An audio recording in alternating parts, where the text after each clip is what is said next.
I is greater than j plus k, or I equal to j, or I equal to k kind of examples. Also, we have seen that how you can convert regular expression into a context-free grammar. We have gone through two such examples. And now in today's session, the two very interesting examples of context-free grammar we'll see first, and then also we'll have another interesting topic, and that is we'll convert context-free grammar into a Chomsky normal form. So let us start with the first one.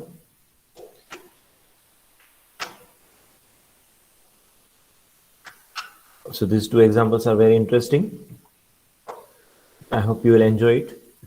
Let us have the first one: a raised to I, b raised to j, c raised to p, d raised to q. And the condition is I plus j is equal to p plus q. So if you observe this pattern, it tells that summation of a and b must be equal to summation of c and d. So that means when I increase a, I have to increase c or d. So we can get a string like AC. Excuse me, sir. Hello? Am I audible? Yes. Sir, your screen is not visible, sir. Sorry for interruption. Okay, okay.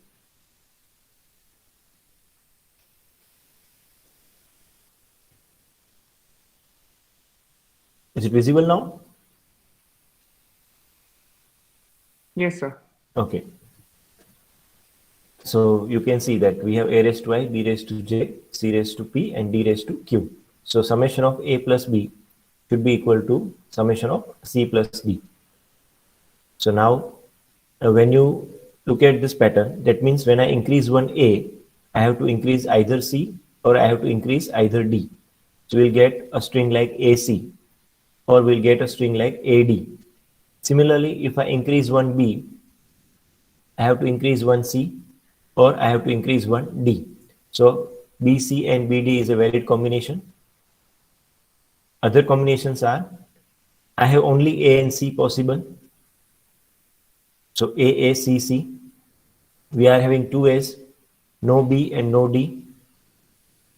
We have ABCC, one A, one B, and we have two C. Again, I plus J will be equal to P plus Q, where Q is 0. Then we have BBCC, only B and C. So no A and no D. We have AADD, A and D are only there, B and C are missing. But still, I plus J is equal to P plus Q. ABDD, A, B and D is there, C is missing, but still it is fine because A plus B is equal to DD. Then BBDD, so B and D are there, A and C are missing, then also it is fine. We can have all the four, A, B, C, D, where I plus J is equal to P plus Q. So if you look at this grammar, that means what kind of rules we require? We require rules like we should generate A and C together. We should generate A and D together. Then B and C and B and D, that combinations are valid. Now, if you observe the pattern, you can see here that when I'm generating A and C, inside that I can generate B and C. When I'm generating A and C, I can generate inside it B and C. So that is a valid thing. A, B, C, C. A and C are generated. Inside that we can generate B and C. So you can say B and C is the innermost level. Also you can observe B, B, C, C. So when I'm generating B and C, I'm generating B and C inside it. If you observe this A, B, C, D, then also it is valid. When I'm generating A and D, inside that I can generate B and C. Also you can observe that when I'm generating A and D, I can also generate B and D inside it, A, B, D, D. I'm generating A and D, inside that I'm generating B and D. So that is a valid combination, AD, and inside that we have BD. Now inside that also I can generate BC. So AB, BC, DD is also valid, right? AB, BC, DD. It is also a valid combination. AB, BC, DD is also valid. So that means outermost will be A and D. If I want A and D, I will generate A and D at the outermost level. Then inside that, I have two possibilities. Either I can generate B and D, or I can generate A and C. Both are valid, right? I can generate either B and D inside it, or I can generate A and C. So we can say this is also valid. A, C, C, A, C, C, A, C, D. This is also a valid combination, you can see, right? So we have outermost A and D, then we have A and C, which is also valid. We have outermost A and D, inside that B and D is valid. Now once I generate AC, I cannot generate BD inside it. Are you getting this? That inside ACD, I cannot generate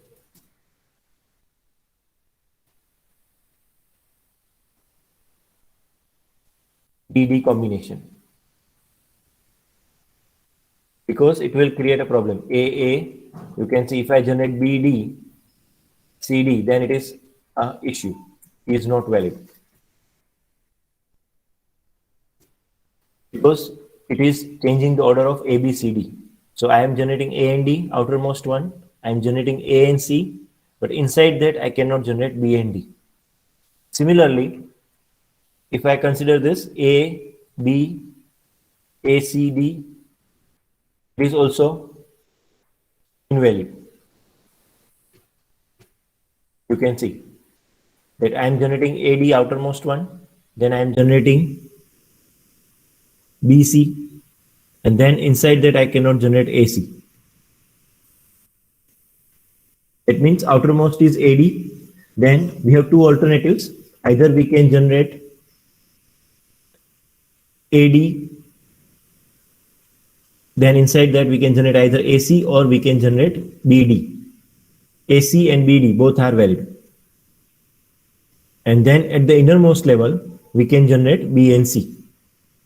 So with this information, if I write a context-free grammar for this example, it will be something like this.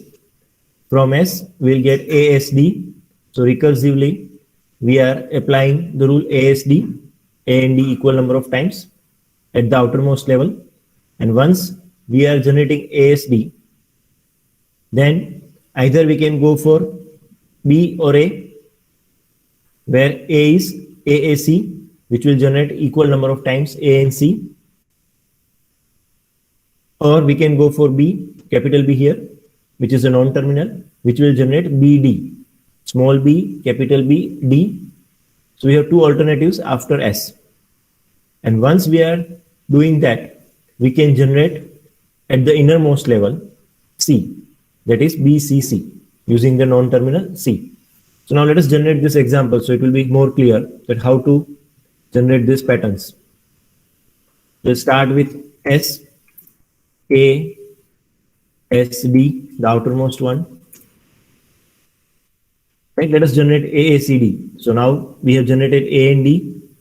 Now inside that we want to generate AACD. So I will replace S with capital A.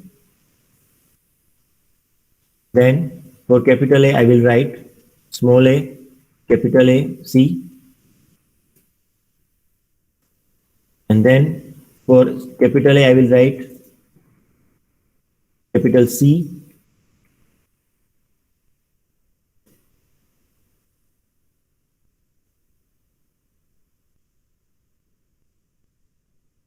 As you can see here. And then last, I will replace that capital C with null. We are getting AACD. Now, if we want to generate ABCD, what we will do? We'll start with S. We'll have A, S, D, the outermost one. Now, inside that, what we want? We want BC. So we have two possibilities. You can take any one because through both you can generate BC. So I am taking any one. A, capital B, and D. Then from this A, capital B is replaced with capital C and D. Then from capital C we'll get A, B, capital C, small c, D. So you can see here we are getting A, B, C, D when we replace capital C with null. Then we'll replace capital C with null. So we are getting A, B, C, D. So we have generated A, A, C, D. We have generated A, B, C, D. Similarly, if we want to generate, let us generate A, B, D, D. Let us take this. So we'll start with S. Then again A, S, D. And from this A, S, D, we can generate A. Now we want B, D. So we'll replace with capital B and D. And then for this capital B, we'll have A and B, capital B, small d, and last B, B, B, D, right? Okay, then we have from this A, B. Now capital B is replaced with capital C. And finally, for that we'll write none. So this is how you can generate all the different combinations. Any combination, if you want to check, you can mention in the chat window. We can check that combination, whether it is, we can generate it or not from this grammar. If you have any query, you can mention any combination which you want to validate in this grammar. Yes, is this clear? Any query in this? Yes, can we proceed? That why we are working like this? Because first outermost level is A and D. Then next level can be either AC or BD.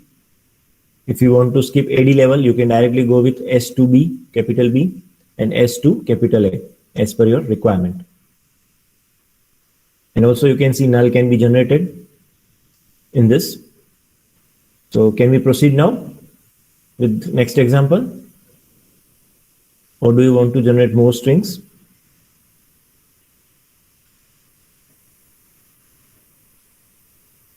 Yes, because this is a very complex grammar. If you don't understand why we have written like this, then definitely you cannot manage new examples in the paper. If you have any query, so you can see the recursion of different level. You have a recursion of non-terminal S, outermost level. Once that is over, we have to go to the next level. So next level is either capital A or capital B. That is also a recursion. We can generate any number of times using capital A and capital B. Once that level is over, we have to go to the innermost level, that is capital C, to generate the small b and small c. So I hope it is clear. Normally the weightage of this kind of grammar is 6 marks. Right? If you write only this 4 lines and if you derive some strings, you will get 6 out of 6. So things are very small, but they are very interesting. A small mistake which will generate additional strings not valid in the language will create a problem. Right? It must generate valid strings. Any invalid string should not be generated. Okay, so let us proceed further. I assume that it is clear to all.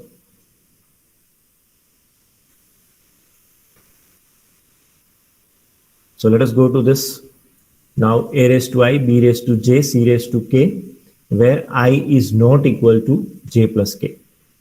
So now here there is a different condition.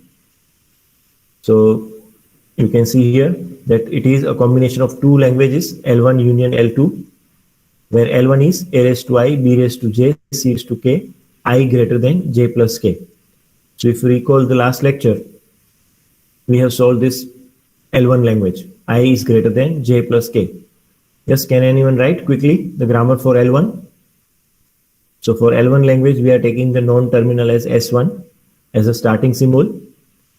So if anyone can quickly write a grammar for this, a raised to I, b raised to j, c raised to k, where I is greater than j plus k. And then we'll see for the L2 language. a raised to I, b raised to j, c raised to k, where I is less than j plus k. Yes, if anyone can write, I is greater than j plus k.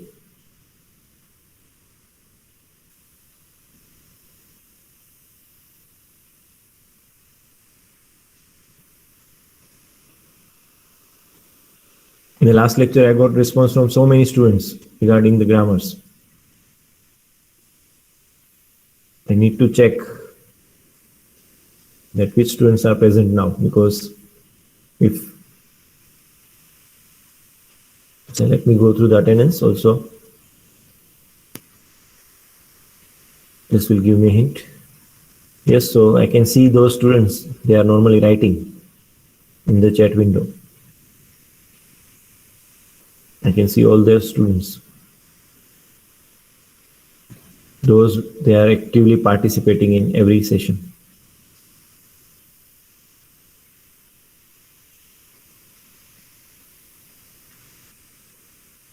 Yes, so can anyone write in the chat window? They are also there today.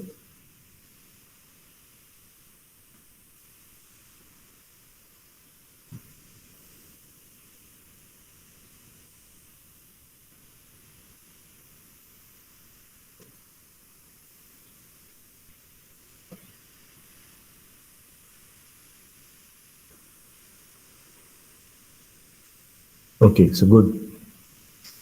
Yes, can anyone write the grammar for this L1? I is greater than j plus k.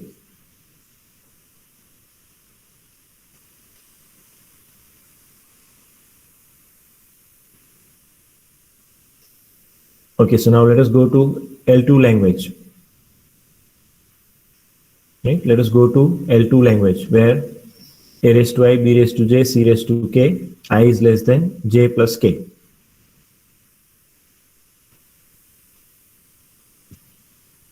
We have S2 as a starting symbol of this grammar. So now valid strings for I is less than j plus k are A, C, C, you can see A and C, and we are generating extra C. So when you generate extra C, definitely I is less than j plus k will be true, because I is what? A. So it is less than j plus k. We have one extra C. Similarly, when you consider A, B, B, so I is less than j plus k, we are generating extra B, A, B, B. We can only generate B, we can only generate C where I is 0, so I is less than j plus k. A, B, C, where A is only once, and B and C, j plus k. So I is less than j plus k. So these are the valid examples of I is less than j plus k. So if you look at this, you can generate independently B, we can generate independently C also. So that kind of rules are required. Now to get the inequality, right? What we are doing a pair of AC, and we are generating extra C at the end. Or we are making a pair of AB, and we are generating B at the end as an extra symbol. Or if we consider ABC, we are generating AB, and then we are appending C at last. So basically, to achieve that goal, we want extra B or C. There cannot be any extra A. If you generate extra A independently, then it will give you always a answer in which I may be greater than j plus k. So here, what we are doing, that we are considering either C can be extra or B can be extra. So that's why we are writing S2 gives, we are having a two non-terminals, S5C or S6B. So purpose of S5C is when we have extra C, or when we want extra C, then we are using this rule, S2 gives S5C. So let us see that if we want to generate ACC, what we'll do. Let us see how we can generate ACC. We'll start with S2. From S, we'll get S2, L2 language. From L2 language, we'll get S2, S5, and then small c. Now from this S5C, we have generated extra C. Now to generate more C, we have to replace S5 with again A S5C. So I will write A S5 C and extra C, which we have. Now we got ACC, our required thing. So I will replace S5 with S6.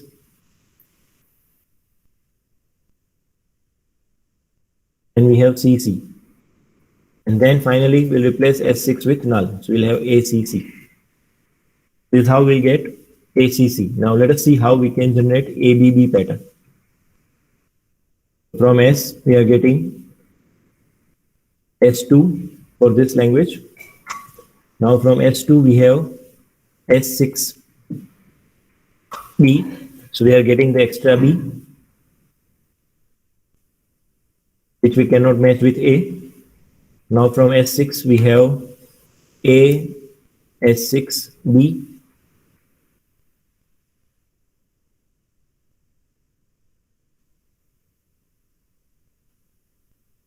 And then we have again B.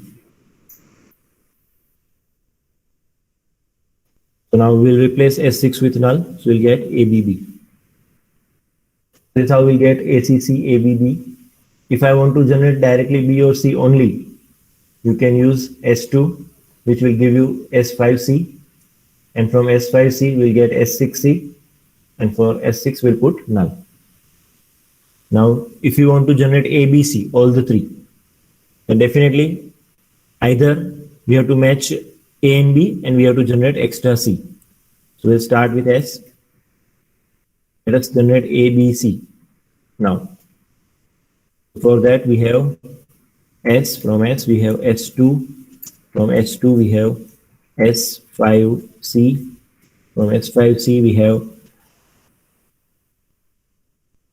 S6C. From S6C we'll have A, S6CB. Last will be C. And then for S6 we'll put null. So we have ABC. You can see I is less than J plus K. So this is how you can get the complete grammar. Here I am writing the grammar for L2 language. For L1 language we have already written in the previous lecture. So the actual grammar is a combination of both L1 union L2, right? You have to keep in your mind.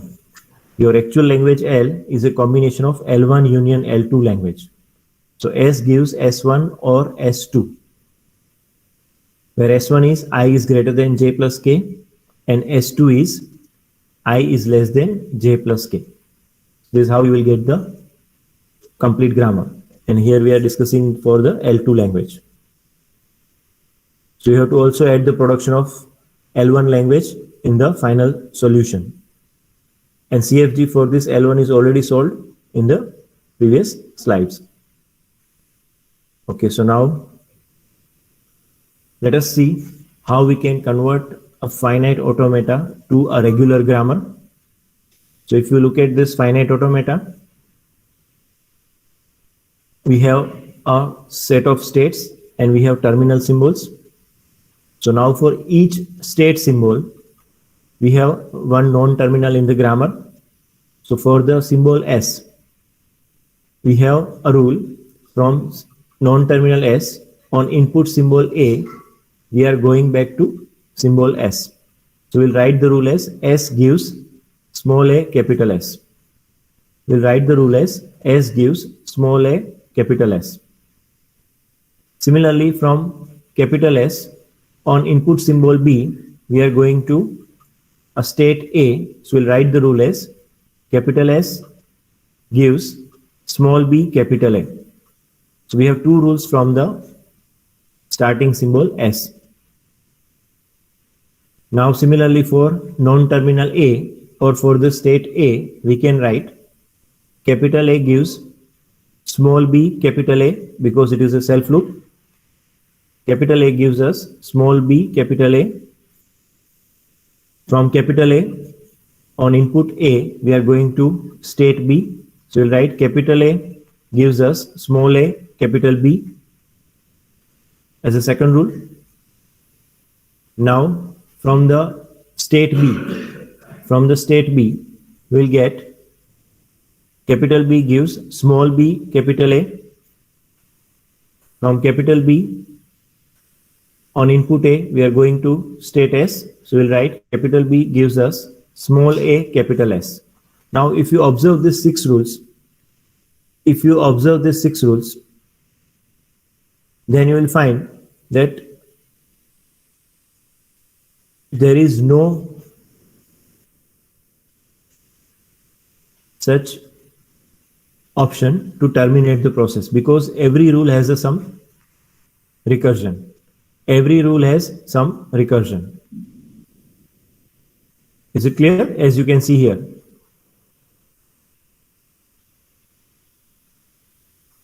So now we have to do something that is known as a termination. We have to do a termination of the process.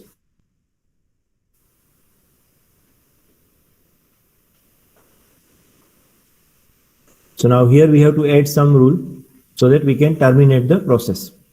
So now let us see that we are having a valid string like ABBA, ABBA, ABBA, AB, and A. It is a valid string. You can see here. ABBA. It is a valid string. It is ending in B. So now how we'll generate this string? We'll start with a starting symbol S of the grammar. Then we have A, capital S, because we want first symbol as A. Now from capital S, the second symbol required is B. So we'll write B, A. From S, we'll take B, A, because our non-terminal is S. Now from capital A, the third symbol, our requirement is again B. Our requirement is again small b. So we'll select the rule A gives BA. So we have ABB, capital A, one more time.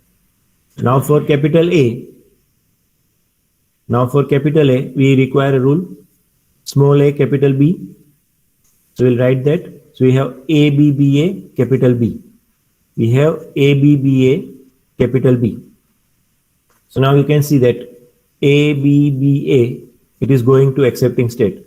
Now we have to terminate the process.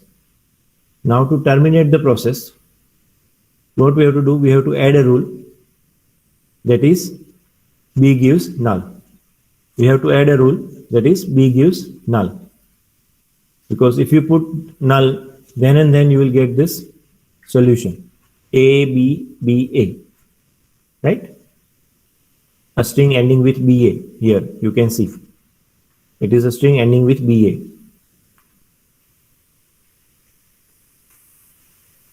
So we have to add a rule, that is B gives null, to terminate the process.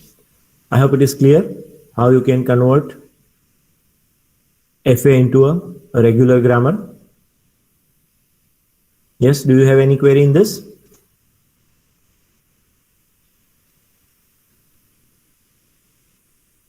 Yes, can we proceed further?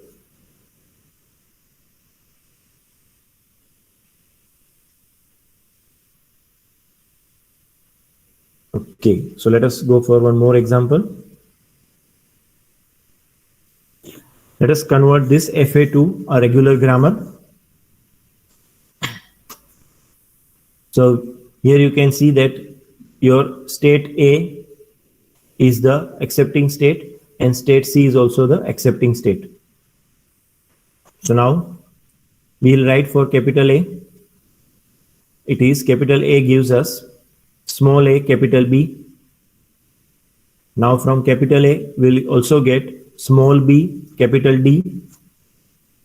Small b, capital D. These are the two rules we are getting from this FA, from state A. Now for non-terminal D or state D, we'll get capital D gives small a, capital D, or capital D gives us small b, capital D. These are the two rules we are getting from non-terminal D or state D. Now from capital B, we'll get small a, capital B. From capital B, also we'll get small b, capital C. Then from capital C, which is also an accepting state, we'll get small b, capital C, a self loop. Also we'll get capital C gives us small a, capital B. another rule from state C. So these are the rules. So we have 4 states, so 4 into 2 will get total 8 different rules. Now let us see that we want to generate AABB. We want to generate AABB.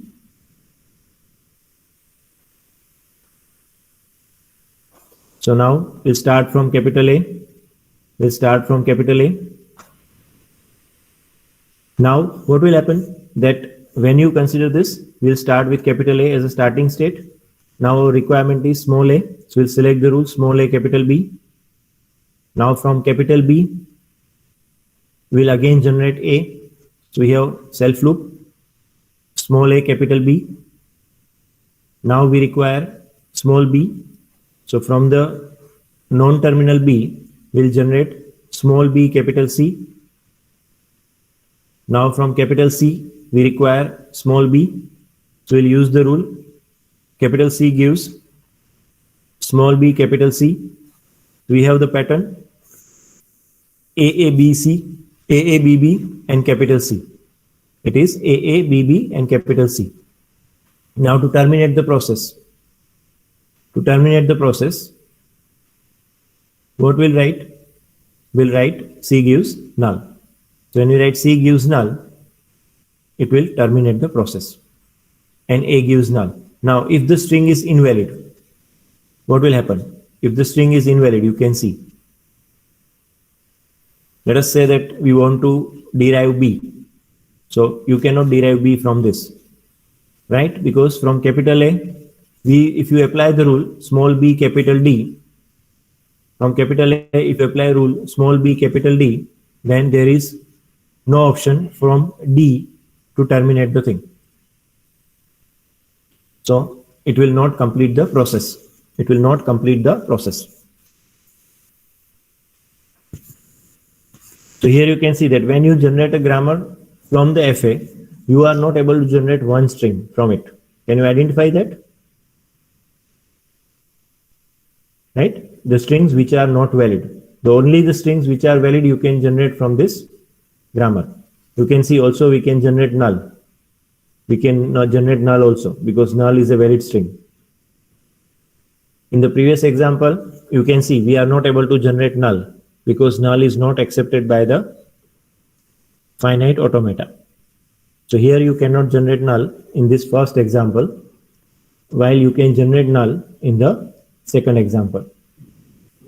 So now based on this, if you observe this pattern, then what is the standard form of a regular grammar? So definitely this regular grammar is a combination of terminals and non-terminals. It is a combination of terminals and non-terminals. Always there is a starting symbol. And then you can see all the rules are of one type, right? That is, the first symbol is always a terminal symbol in any rule. As you can see here, the first symbol is a terminal symbol and second is a non-terminal.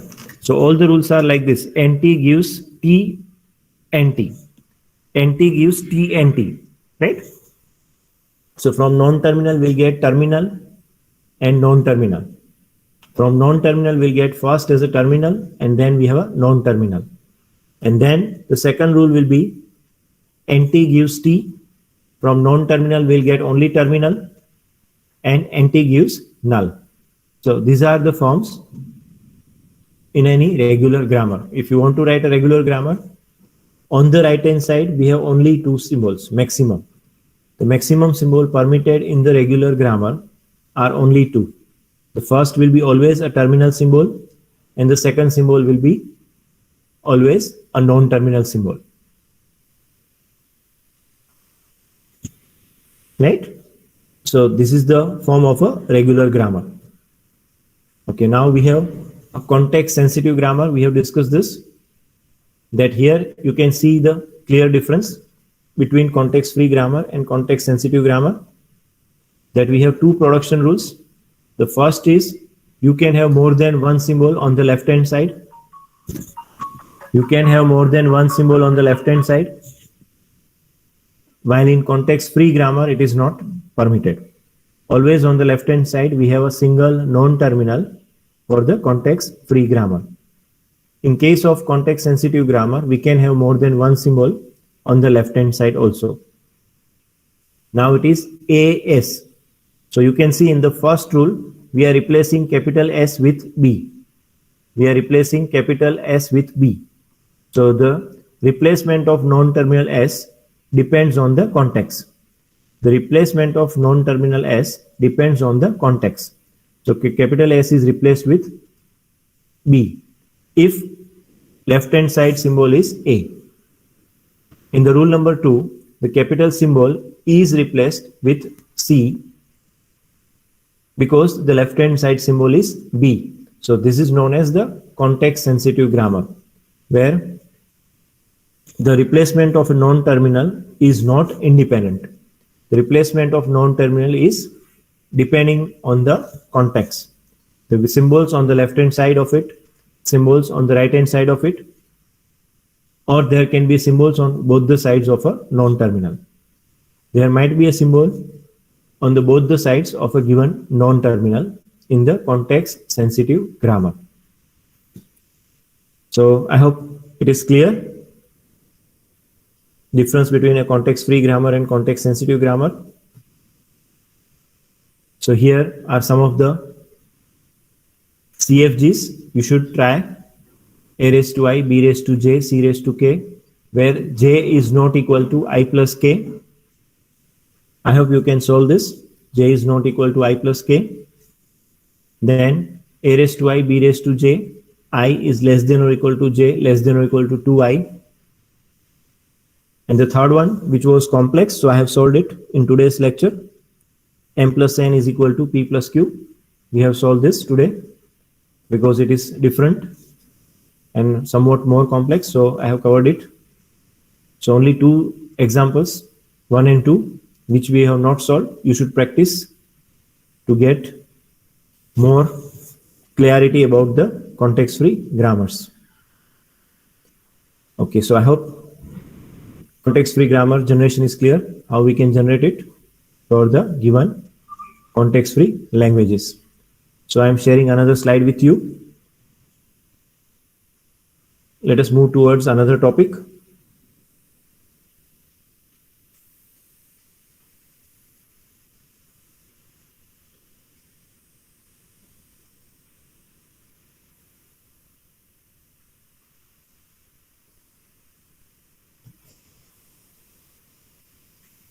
So I hope my slide is visible.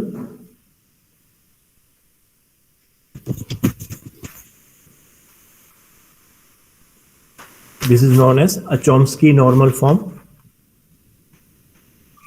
So normally when we write any context-free grammar, it is not directly used in the processing.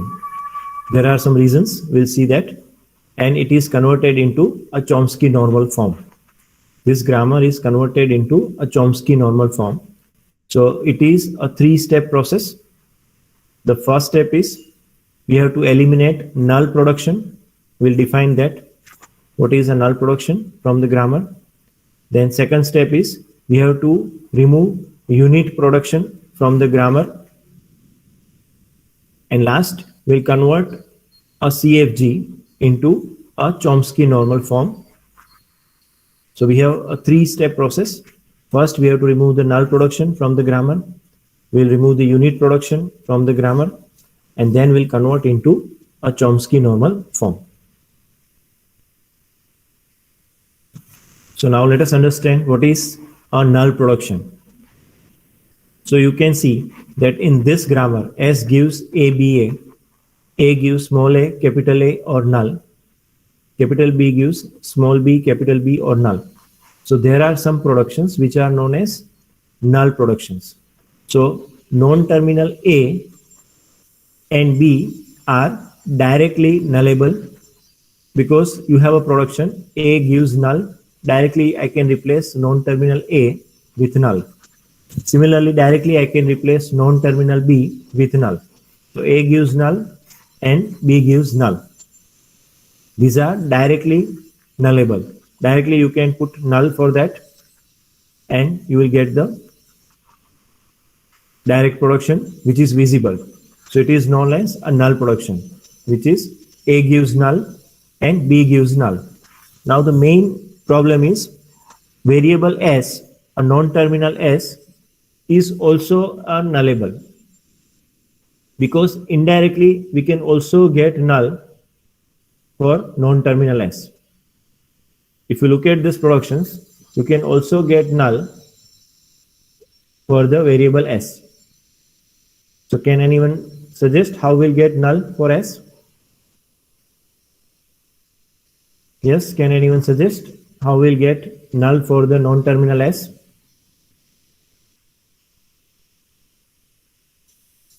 Can you write down that step?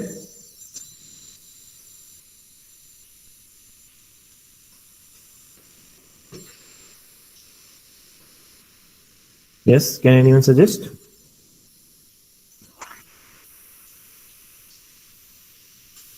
How we can derive null from the non-terminal S?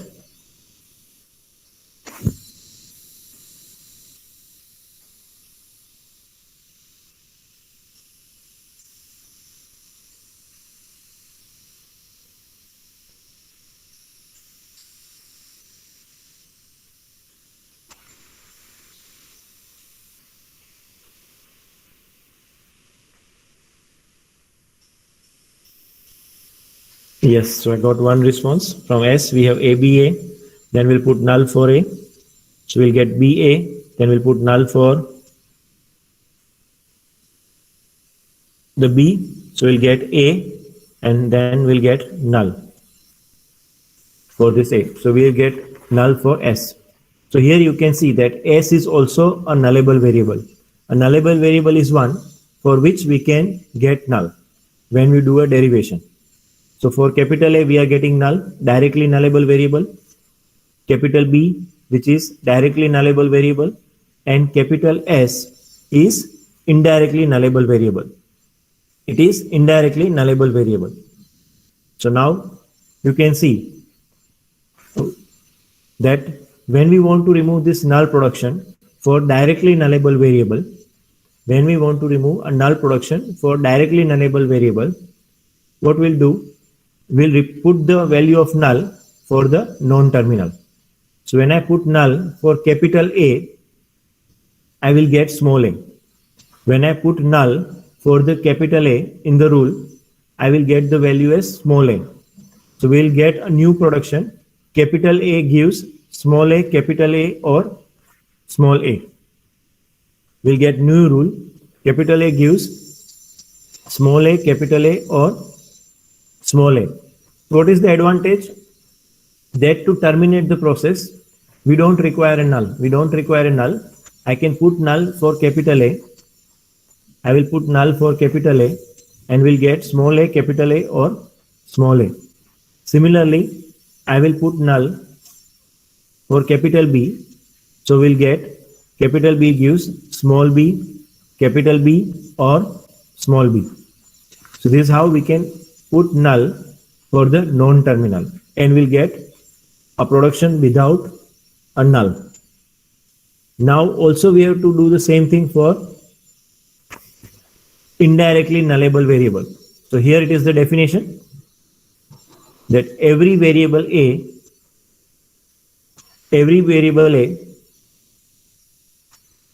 for which there is a production of the form A gives null is a nullable variable. Every variable A for which there is a production A gives null is a nullable variable. If right hand side of any production, here you can see A1, A2, AK. If A1, A2, AK all are nullable variables, if A1, A2, AK all are nullable variables in the production, then B is also a nullable variable. Then B is also a nullable variable. So now using this definition, we have found that S is a nullable variable. Right? What we have found that S is a nullable variable. As you can see here, S gives ABA, then S gives BA, then S gives A, and finally S gets null.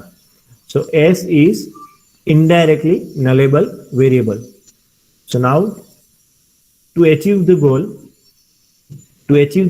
what we have to do,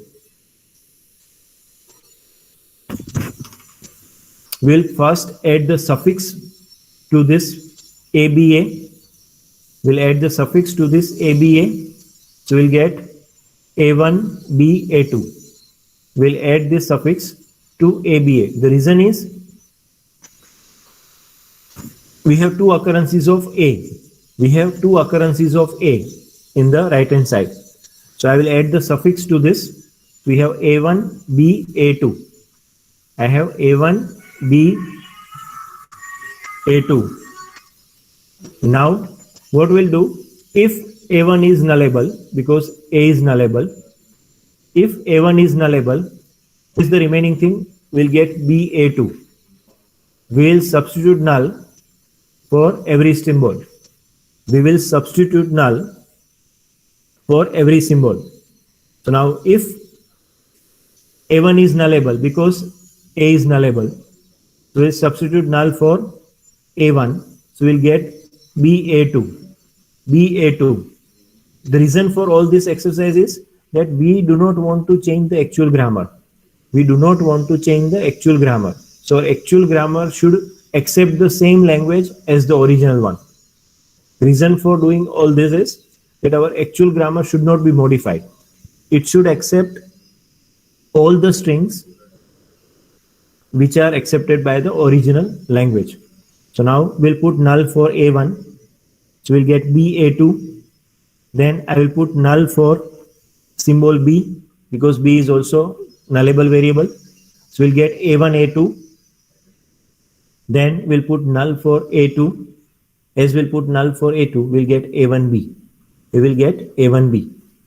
So you can see, once we are doing this, so we are substituting the null for each nullable variable, one at a time. We are substituting null for each nullable variable, one at a time. So I am getting A1, BA2 as it is. Then BA2, I am substituting null for A1. Then I am substituting null for B. So we'll get A1, A2. Then we'll substitute null for A2. So we'll get A1B. Once we are doing this thing, we have next iteration. We'll substitute null for two variables at once. We'll substitute null for two variables at once. So now we'll get the other one. I will substitute null for A1B. So when I substitute null for A1B, we'll get A2. When I substitute null for BA2, when I substitute null for both BA2, I will get A1. When I substitute null for both A1 and A2, I will get B. So basically we have three nullables here, A1, B and A2. So the total combinations will be 2 raised to 3. You can see we have three nullable variables. So we can put null for it or we cannot put null for it. So we have two possibilities. Put a null for a symbol or don't put a null for that symbol. So 2 raised to 3. Three different nullable variables. So it is total 8 combinations. Now we'll not put null for all the three, A1, B, A2, because if we put null for all three, A1, B, A2, again we are adding a null production in the grammar, which is not our requirement. So once we are getting these 7 options, right, we are not putting null for all the three. So we have the remaining 7 options. Now we have to remove the suffixes. From this. We have ABA, then BA, AA, then AB, then BA. So you can see that when you remove the suffix, A1 and A2 will be equal. When you remove the suffix, A1 and A2 will be equal. So no need to write it again. So we'll write only once. We'll have Finally, 6 productions. S gives ABA, S gives BA, S gives AA, S gives AB, S gives B, S gives A. So this is how you can eliminate a null production from the grammar. It is a three-step process. It is a three-step process. First, we have to consider a directly nullable variable, as we have done here. We are removing the directly nullable variable first by removing null. A gives small a capital A or small a, capital B gives small b capital B or small b. So we are removing the directly nullable variable by removing the null from it. Then we are modifying this indirectly nullable variable. We are modifying this indirectly nullable variable. So we are adding the suffixes to it first. Then we'll substitute the null for each nullable variable one at a time. Then we'll substitute the null for two nullable variables at once. Then we'll remove the suffixes. So finally we'll get this kind of set of productions. Now the second thing is we have a production of the form non-terminal gives non-terminal. So this kind of production is known as a unit production. This kind of production is known as a unit production. So we are taking the same example and we are doing the second step.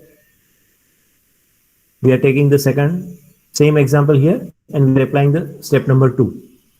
Remove the unit production. So any production of the form NT gives NT. Any production of the form NT gives NT is known as a unit production. So here you can see from capital A to small a, it is not a unit production because on the left hand side we have a non-terminal, on the right hand side we have a terminal symbol. Similarly, capital A gives small a capital A is not a unit production because we have two symbols on the right hand side. Similar to that, if you consider non-terminal B, then capital B gives small b, it is not a unit production. Capital B gives small b capital B, so that is also not a unit production. Now if you look at the capital S, if you look at the capital S non-terminal, you will find that capital S gives capital A. Capital S gives capital A and capital S gives capital B. These two are unit productions. These two are unit productions. So now to remove the unit production, what we'll do, we'll replace this S gives capital A with all the alternatives of non-terminal A. We'll replace this S gives capital A with all the alternatives of non-terminal A. So you can see that we are doing that modification here. Remove S to A and replace capital A with both the alternatives of capital A. So instead of writing capital A, we'll write small a capital A or small a. We'll write small a capital A or small a. Similarly, we are removing S to B. We are removing S to B. So if you remove S to B, we have two more productions in the non-terminal S. S gives small b and second is S gives small b capital B. We have two more productions with non-terminal S. S gives small b and S gives small b capital B. So now if you observe this thing, what is the advantage? That when you do a derivation of a string, this unit production is unnecessary step in the derivation process. This unit production is an unnecessary step in the derivation because we are not having any advantage of it. Right? If I write like this, from S, I will get capital A. From capital A, I will get small a. So if I write like this, it is an additional step in the derivation process. So that's why we are removing this a unit production. If we remove the unit production, directly I can reduce the number of steps of the derivation. We can directly write like this, capital S gives small a. So what is the advantage? Just you think that your program, which is of several lines, for every line, they are checking whether it is syntactically correct or not. Right? Your program must be syntactically correct. Syntax error we have. So for every line of your program, your compiler develops this syntax tree. It will develop this derivation, whether it is varied as per grammar or not. So now if we have this kind of unnecessary extra step in the grammar, it will take a lot of time to process the program. So that's why you may feel what is the problem, but this is the main problem. Just think about the actual program, which is of more than 50,000 lines. And in that program, you have to check the statement syntax of every statement. So now what will happen? That if we have this kind of additional step, your compilation time will be very high because we have to do so many extra derivations like this, S to capital A.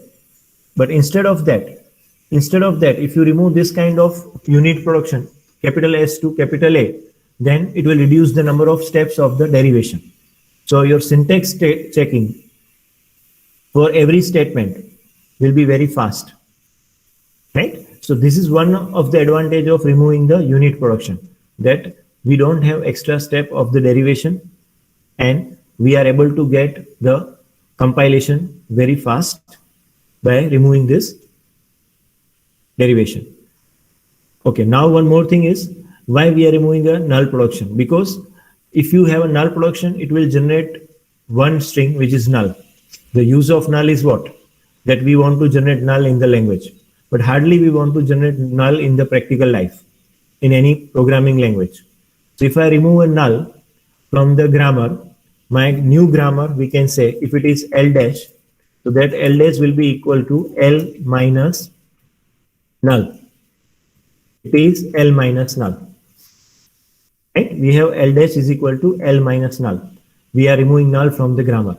So other than null, we are able to generate successfully all the valid strings of the language.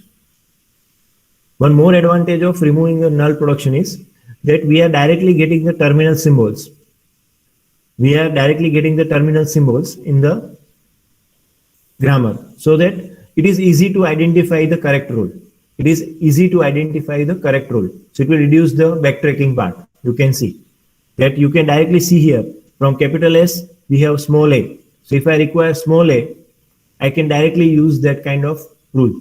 If I have a gives null, then it will increase the backtracking in the actual process. So number of backtracking will be reduced, right? When you want to derive the string, because you know that there are many alternatives.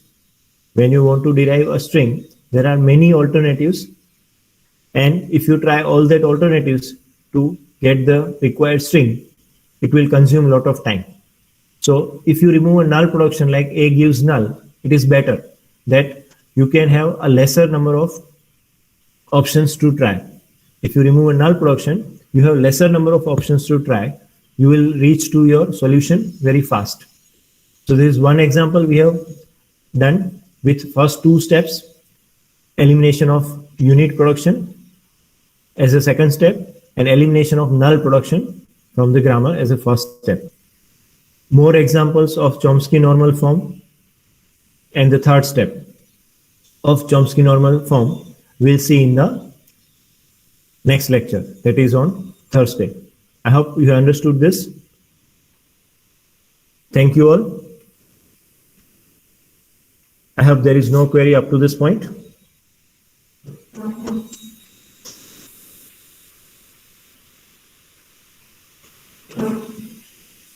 Yes, do you have any query?